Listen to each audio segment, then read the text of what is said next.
Senator, Mr. Malcolm A. Smith. Please give him a round of applause.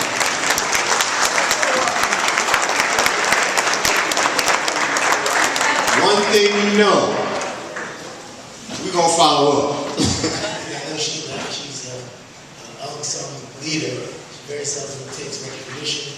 She is also someone who has fought the fight and continues to do so. Now, Mikkel and Sister Scott, where's Sister Scott? Is she working? She's downstairs. Well, I know that is your leadership team, and most of your board members are here. And I know that Malcolm Smith, you got an awards program. And I saw two of my good friends are getting an award. New York State Senator. Where's my help? Oh, they both? I want you to know. That's a private joke, and I'm going to tell you that a little later, but I've been working. I just want you to know I've been working. Let me, first of all, let me thank you for asking me to come and address you. I don't know if I am worthy of addressing you. I don't know if I have the character or the intellect or even the ability to come to you and offer you my thoughts on, in particular, Citizens Against Recidivism, and I call it CAR for short. I have probably seen less than most of you. I probably have not been in an environment that most of you have been in. But what I think I can say to you, and what I hope to impart to you before I leave today, is your worth. And your worth to not only this city and the state, but to this country going forward, because you should understand that this is probably a period of time that many of us will have to try to figure out.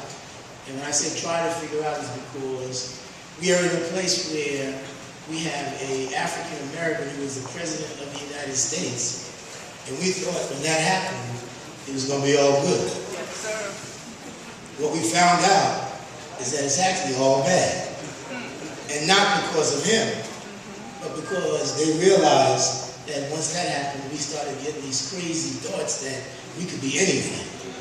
And so therefore, it was a time period where they needed to tear enough people down to make you realize that that's not true. Let me go through just some facts. Then I want to put a little framework around some of the impact of incarceration and what it does. And then I'm just going to offer you some thoughts I have on what I think we can do. Here's some facts that I have. They say historically more than 2/3 of parolees are rearrested and more than half will return to prison.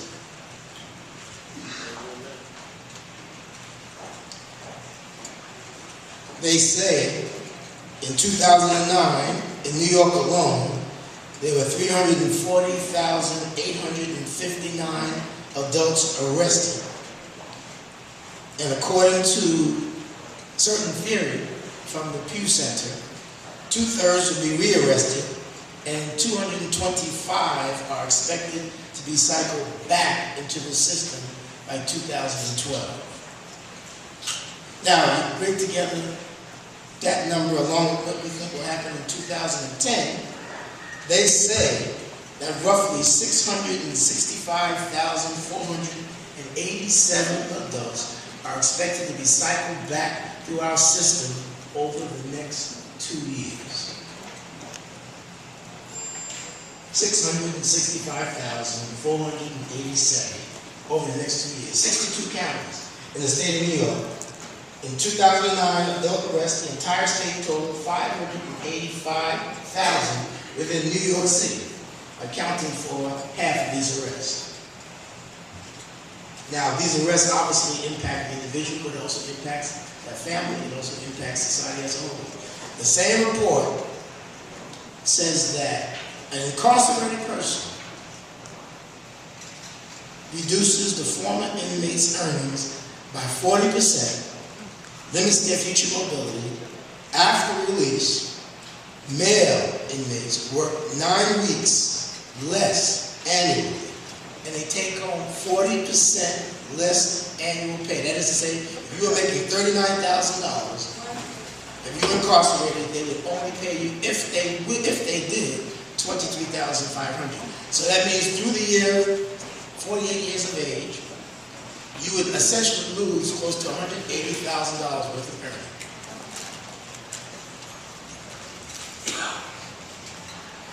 Impact. In 2002, $60 billion was spent on correction alone in this country. $60 billion. That was up $9 billion from just 2 decades ago. Correctional spending outpaces what we spend on education, transportation, and public assistance. Collateral costs, as they say. This was in the Times, 2009.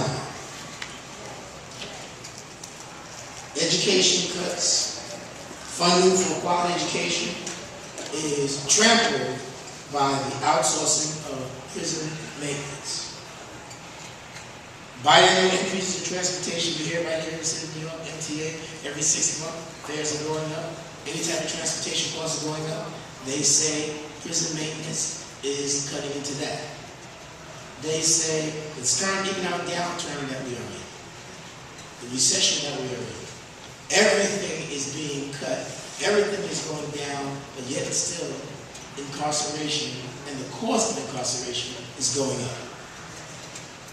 So all that equals a challenge that we all have. So what can we do to bring some solutions? Well, here's just a few things that I think become important to us. And what's important is making sure that those that are incarcerated that come out have not only organizations like CAR, but also have the ability to not only become self-esteem within themselves, but someplace to work. It is proven. Someone with a job, someone with a career, obviously does well, can take care of themselves, they have better esteem for themselves. It is also proven. If someone comes out, and there are others that can relate to them, I'm talking about even like Brother Todd and that's for Todd, program that they run, King of Kings, program where they go into the schools, they talk to these young men, these young women, because if they see me, they say, Malcolm, you can't be late. You haven't been incarcerated. You're running around in a suit and tie. You're a state senator. What do you know? What do you feel? What do you know? What can you explain to me? Brothers like that have to be available to talk to them. But most important is each and every one of you in here.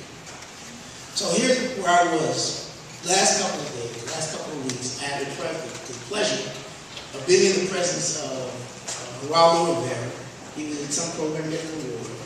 Afternoon, I had a men's conference at my church. I listened to Cornell West. Reverend Sharpton was there as well. And all of these individuals, not being in the same frame of mind, but all speaking in the same tongue, if you will, all talked about the importance of family. And they talked about the importance of family not in the biological sense, not in the sibling sense, but they talked about family in the sense that when you have a shared challenge, that person should become part of your family.